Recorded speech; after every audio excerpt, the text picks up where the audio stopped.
Good morning, guys. This is the third part of the discussion. We are discussing the fixed income securities MCQs for IBBI and RVO examinations conducted by different RVOs or registered value examination, you can say. So here we are discussing the basic theoretical parts MCQs of these chapters, not the practical ones. Practical ones are going to be discussed in detail in the sessions or classes. So here we are starting. The next question for the day is 71. Is a high risk, high yield bond rated below investment grade while an bond is an interest payment contingent on sufficient earnings of the firm, है ना। तो ये दो bonds जो है वो generally हम लोग कई बार इन नामों के साथ फेमिलियर नहीं होते। First name is written as junk bond. Junk bonds are non investment grade bonds. इनके ऊपर क्या होता है कि बहुत ज्यादा रिस्क होता है, ठीक है, बट उसी रिस्क को कोई श्योरिटी नहीं होती कुछ भी, तो लोगों को फिर भी लुभाने के लिए, लोगों को फिर भी अट्रैक्ट करने के लिए कि इसमें पैसा लगा सके, इसलिए these bonds are high yielding bonds. और इसीलिए इनका नाम क्या है, नॉन इन्वेस्टमेंट ग्रेड बॉन्ड होते हैं ये। इनमें इन्वेस्ट करना कोई जनरली रेकमेंड नहीं करता, बट फिर भी रिस्क ज्यादा होता है, इसलिए इनमें यील्ड भी ज्यादा होती है। इनका नाम है जंक बॉन्ड्स, है ना। इनकम बॉन्ड्स का तो नाम से भी थोड़ा सा आइडिया हो जाता है हम लोगों को कि ऐसे बॉन्ड्स जिनके ऊपर अगर इनकम होगी तो आपको दे दिया जाएगा पैसा, अगर इनकम ही नहीं होगी तो आपको भी कुछ भी नहीं मिलेगा, है ना। काइंड ऑफ इक्विटी शेयर्स की तरह का सिचुएशन है, पर ये है कि हाँ, ये बॉन्ड्स हैं, डिवेंचर्स हैं, पैसा इनको जो मैच्योरिटी पे है वो तो मिलेगा जरूर, पर इनकम बीच बीच में जब होगी तब जो है वो उसका इंटरेस्ट या कूपन मिलेगा। Then who or what is a person or institution designated by a bond issuer as the official representative of the bond holders? Bond holders का official representative कौन है जो उनको represent कर सकता है? That is the name of that person is called bond trustee. Theoretical part must be remembered. जो bond holders के issues को represent करेगा that is called bond trustee. जो practically members इसके साथ link में होंगे वो तो शायद जानते भी होंगे इस चीज को. Next. Is a long-term unsecured debt instrument with a lower claim on assets and income than other classes of debt, while bond issue is a secured by issuer's property. जो secured है against issuer property उसको हम बोलते हैं mortgage bond, और जो debt है पर बाकियों से उसके claims नीचे हैं, ठीक है, बाकियों से सबऑर्डिनेट है, इसलिए उसको क्या बोल दिया जाता है, सबऑर्डिनेट बॉन्ड। सो फर्स्ट इसमें फिल होगा आपका सबऑर्डिनेट बॉन्ड, और इसमें आपके पास फिल होगा मॉर्गेज, जिसके अगेंस्ट कुछ ना कुछ सिक्योरिटी है आपकी assets. If a bond issuer if a bond pays interest semi annually, which of the following adjustment need to be made to the correctly compute the price of the bond? Simple सी बात है कि जब भी हमारे पास bond का interest semi annually आएगा तो number of periods for which we are going to receive the coupon will be double. अगर 3 साल का टाइम पीरियड होगा तो 6 इंटरवल्स हो जाएंगे वो, है ना। और इसलिए हमारे पास कूपन रेट को तो डबल करना पड़ता है, बट वाईटीएम जो डिस्काउंटिंग रेट है वो भी अगर आपके पास फुल ईयर के लिए दिया हुआ है तो डिस्काउंटिंग आधे आधे साल के लिए होगी। या तो आप जैसे मान लो फॉर एग्जांपल को ये इंटरेस्ट मिलना है आपको आधे साल के बाद, तो इसके प्रेजेंट वैल्यू निकालने तो आप इस तरीके से लिख सकते हो 0.15 is the annual YTM into 6/12, और directly it can be written as 0.075, that is half. तो first answer is correct, should be divided by 2. If bond sells above its par value, it is called a premium bond, already discussed in the first or second MCQ part. If the coupon rate of bond is the yield to maturity, the price of the bond should be the par value. If the if the coupon rate is above the yield to maturity, then the price of the bond, जितना एक coupon rate है जो उसके ऊपर return मिल रही है, जितनी investor की expectation is YTM, if discount rate is lower and the return coupon rate is higher, the present value will be more than the face value, and hence that bond will be at premium. Bond should be above the par value. This is the answer. अगर मैं इसमें first part की बात करूं तो below अगर है coupon rate तो उस सिचुएशन में जो वैल्यू है वो भी बिलो आएगी, अबव नहीं आएगी, और इसलिए बाकी के पार्ट्स आपके जो हैं वो गलत हैं। The only correct part is above and above. In the strategy, funds are evenly allocated to bonds in each of the different maturity classes. अलग अलग maturity classes में evenly जो है वो allocate करे जाते हैं।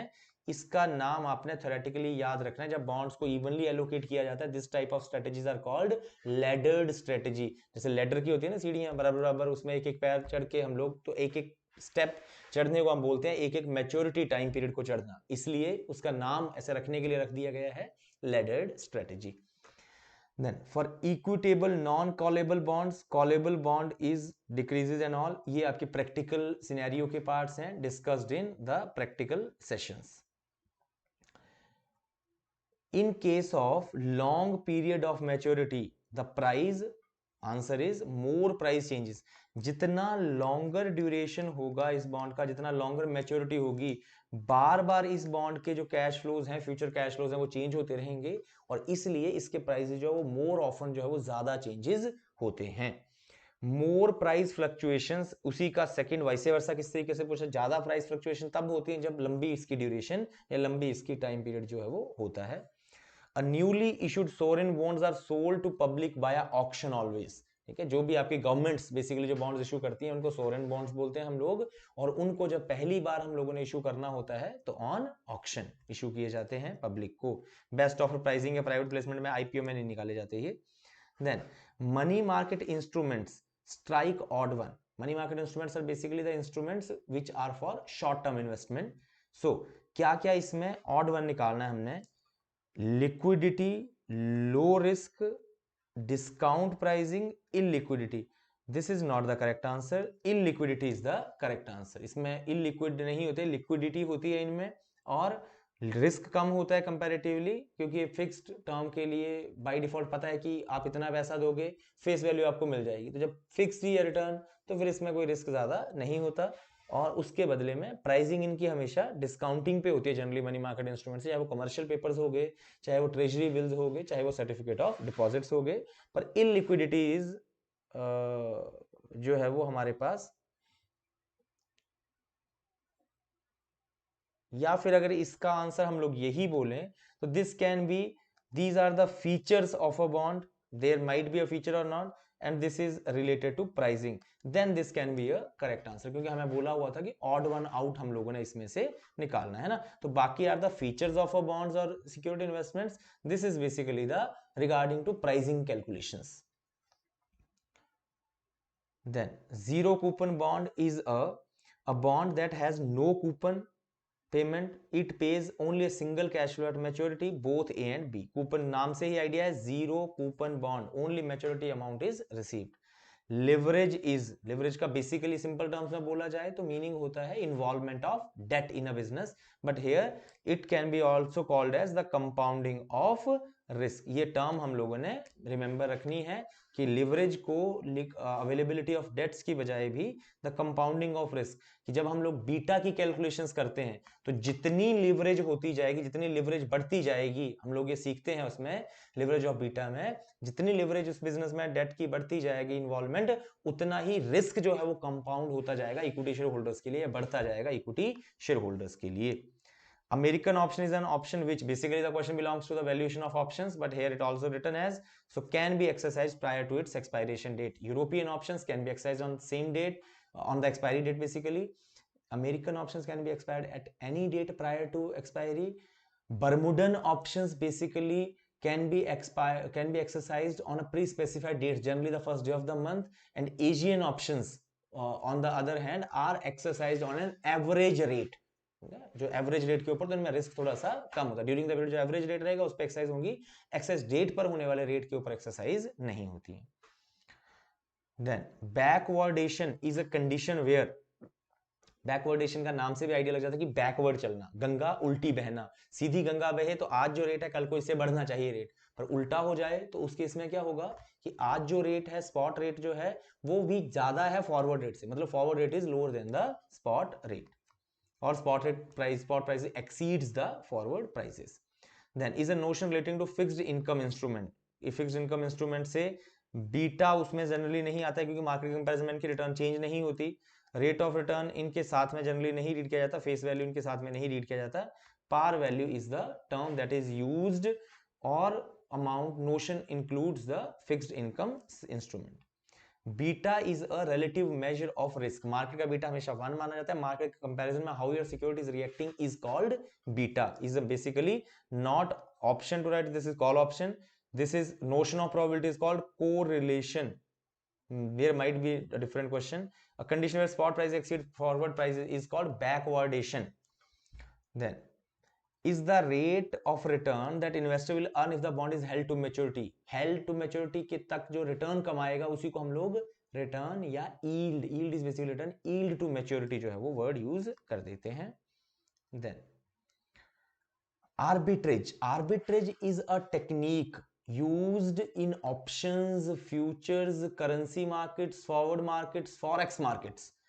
Basically denotes generation of profit without any risk. बिना रिस्क के प्रॉफिट जनरेट करने को ही हम लोग एक्चुअली में क्या बोलते हैं, आर्बिट्रेज प्रोसेस. बट अगर हमने थ्योरेटिकली लिखना हो तो it can be written as simultaneous purchase of a risk free security and sale of another to generate a risk free profit. End में इन्होंने ये तीन टर्म्स जो लिखी हुई हैं, दिस डिनोट्स कि जब भी हम लोगों के पास जो ये हैं condition where spot price, this is backwardation, relative measure of risk is beta, notion of probability is called correlation. Then हमारे पास आया is a requirement specified in bond indenture. that bond indenture हमने सेकंड पार्ट ऑफ एमसीक्यूज में discuss किया था कि वो document होता है जिसके ऊपर सारी बॉन्ड्स की कंडीशंस लिखी जाती हैं. that obligates the firms to annually retire a specified portion of the debt. जो आपको मैंडेट करता है उस टर्म को हम लोग बोलते हैं sinking fund, must be remembered. Earning per share, ये मेरे साथ साथ डिस्कशन की जरूरत नहीं है. Company earnings divided by number of shares. But अगर आप इंडेक्स 33 या एएस 20 के अकॉर्डिंगली जाओ तो denominator is basically weighted average outstanding number of shares, not the number of shares. But when the point comes to the normal financing calculations तो हम लोग generally बोल देते हैं कि जो टोटल अर्निंग्स हैं, earnings available for equity share holder I should say, after paying all the preferred stocks etcetera, then divided by number of shares is called EPS. Rate of return is a relative measure of risk. Risk का major को बोलते हैं हम लोग beta. Notion of probabilities correlation, compounding of risk अभी अभी थोड़ी देर पहले हम लोगों ने डिस्कस किया था. Then a measure of investment performances. ठीक है, तो जब भी हम लोगों के पास इन्वेस्टमेंट की गई होती है तो उसकी कितनी अच्छी परफॉर्मेंस आ रही है उसको कैलकुलेट करने का ही मेजर क्या होता है कि उसके ऊपर रिटर्न कितनी आ रही है ना. 100 रुपए लगा के हमें कितने पैसे मिल रहे हैं, that is called risk return की performance. Then is option to purchase an asset, call option. Then correlation finally sir, a notion from probability. Then is the date on which the last payment of the bond is due, maturity date, ज्यादा दिक्कत नहीं है. Volatility is the variability of random quantity. this is theoretical word. basically volatility denotes 1% change. modified duration भी बोल देते हैं इसको हम लोग. 1% अगर मान लो आपके YTM फॉल करती है या राइज करती है तो उसका इनवर्सली आपके बॉन्ड प्राइसेस में कितना डिफरेंस आएगा, कितना परसेंट डिफरेंस आएगा, दैट बेसिकली डिनोट्स वोलेटिलिटी. पर अगर थ्योरेटिकली लिखना हो तो ये याद रखना पड़ेगा हम लोगों के पास अगर एमसीक्यू आता है एग्जाम में, the variability of random quantity, क्योंकि relative measure of risk is beta, the notion from probability is correlation, and option to purchase an asset is called call option. तो इसमें से तो कोई भी नहीं है. variability of random quantity, random means इतने particular quantity की changes आएगा उसमें. is a value of security shown on certificate. certificate के ऊपर सर हमेशा जो वैल्यू मार्केट वैल्यू कभी नहीं हो सकती, मैच्योरिटी वैल्यू भी जनरली नहीं होती, फेस वैल्यू होती है उसके ऊपर. All of the above. Liquidity means जल्दी से पैसे को रिकवर करना है ना, कैश की availability. The ability to easily raise needed cash is called liquidity. A collar is, this is again a practical concept to be discussed in option valuation chapter, but basically denotes एक higher rate और एक lower rate, coupon rate के बीच की एक position ले लेना. Higher rate को हम लोग बोलते हैं कैप ऑप्शन, लोअर रेट को हम बोलते हैं फ्लोर ऑप्शन. अगर दोनों एक साथ एंटर कर दी जाए तो उस स्ट्रेटेजी को बोल देते हैं हम लोग collar strategy. A type of derivative position is this if the rate will be higher than 7%. For example, higher rate cap option is taken at 7, floor rate option is taken at 4. If the rate will be more than 7%, then as a derivative instrument will receive the extra amount. If it will be lower than 4%, then as the derivative instrument we have to pay the differential amount of interest. Then is the date set by the company when dividends are declared, record date. Here the concept comes recorded concept. इस date पर जो आपके members register में होंगे उनको dividend मिल जाएगा, बाकियों को नहीं मिलेगा, है ना. Then an annuity is a series of payment in equal periods not guaranteed for fixed number of years. An annuity is a series of payment in equal time periods guaranteed for a fixed number of years. Annuity का मतलब होता है कि आपको अगले 5 साल तक 50-50 रुपए जो है वो मिलते चलेंगे। तो जब इनकी हम लोगों ने प्रेजेंट वैल्यू भी निकालनी होती है तो उनको हम बोल देते हैं present value annuity factor. The percentage rate required to calculate the present value of future cash flows is called discounting factor. Premium interest rate नहीं बोलते, उसको हम लोग क्या बोलते हैं, discounting factor. So with this 35 questions for the day is completed. So next fourth part will be released, and then afterwards you can go through, till the time you can go through these 3 parts, then we will discuss the same. Thank you so much guys.